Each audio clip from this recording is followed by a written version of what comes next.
Tolong perhatikan. Nabi ini sudah menjelaskan semua tentang agama, lengkap. Tentang akidah, tentang ibadah, tentang akhlak, tentang muamalah. Sampai tentang sifat-sifat Allah semua Nabi jelaskan lengkap semuanya. Nabi jelaskan semuanya.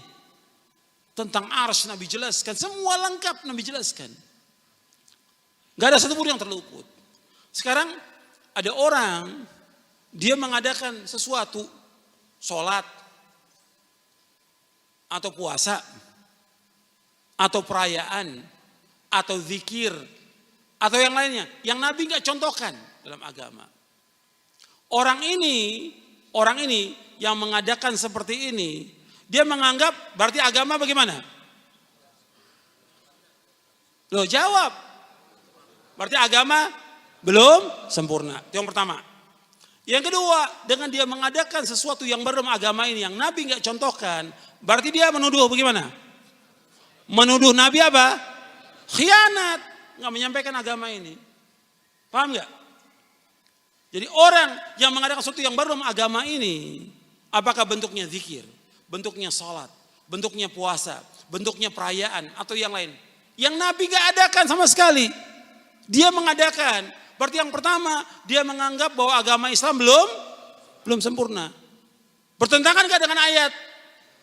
Ayat mengatakan al-yauma akmaltu lakum dinakum wa atmamtu alaikum ni'mati wa raditu lakumul Islam. Pada hari ini aku telah sempurnakan bagimu agamamu, aku telah cukupkan nikmatku atasmu, dan aku ridho Islam jadi agama. Sempurna agama Islam. Surah Al-Maidah ayat 3. Yang kedua, berarti dia telah menuduh Nabi khianat. Nabi sudah terkenal sebelum jadi Nabi SAW. Dijuluki dengan apa? Al-Amin. Orang yang amanah. Amanah. Harta barang orang kafir, Nabi kembalikan. Meskipun dia musuh. Amanah Nabi. Apalagi berkaitan dengan wahyu. Nggak mungkin Nabi nggak jelaskan kepada umat ini. Makanya ada orang yang mengadakan cara-cara yang baru agama yang Nabi nggak contohkan, berarti dia menuduh Nabi apa? Khianat. Makanya dikatakan oleh Imam Malik, Imam Darul Hijrah, murid gurunya Imam Syafi'i. Imam Malik ini Imam Darul Hijrah di Madinah. Gurunya Imam Syafi'i. Kata Imam Malik rahimahullah, mabtada fil Islami bid'atan.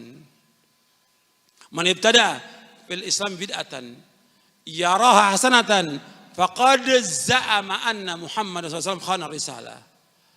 Fa inna Allah yaqul al-yawma akmaltu lakum dinakum wa atmamtu alaikum ni'mati wa raditu lakumul Islam madina.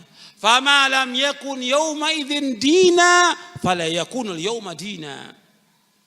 Kata Imam Malik rahimahullah, sebagaimana nukil oleh Imam Asy-Syatibi dalam kitabnya Al-I'tisam. Kata Imam Malik rahimahullah, barang siapa mengadakan satu bid'ah dalam agama. Dalam agama Islam ini, bid'ah. Bid'ah ini sesuatu yang baru dalam agama, yang gak ada contohnya bid'ah. Dalam agama, perhatikan, dalam agama yang gak ada contoh diadakan. Dan dia mengatakan bahwa itu bid'ah itu baik. Maka dia telah menuduh Nabi Muhammad apa? Khianat. Sebab Allah berfirman, pada hari ini aku telah sempurnakan bagimu agamamu. Aku telah cukupkan nikmatku atasmu dan aku ridho Islam menjadi agama bagimu. Apa yang tidak menjadi agama pada zaman Nabi SAW, maka sekarang juga tidak jadi agama. Apa yang gak jadi agama, sekarang gak jadi agama. Di zaman Nabi, gak ada orang-orang tuh datang ke kubur-kubur minta sesuatu. Ini yang baru. Dan ini perbuatan apa? Syirik. Di zaman Nabi gak ada orang mengadakan perayaan maulid, Isra, Mi'raj, gak ada. Zaman Nabi gak ada. Zaman sahabat juga gak ada. Ini baru dalam agama. Zikir berjamaah, Nabi gak adakan. Orang yang paling banyak berzikir di muka bumi siapa? Rasulullah SAW. Yang kedua siapa? Para sahabat. Nggak ada itu zikir berjamaah. Apalagi banyak lagi yang lain yang orang-orang adakan yang Nabi nggak contohkan. Makanya ingat, agama ini sudah sempurna. Kita wajib untuk apa? Ittiba. Wajib untuk apa? Ittiba. Untuk mengikuti Rasulullah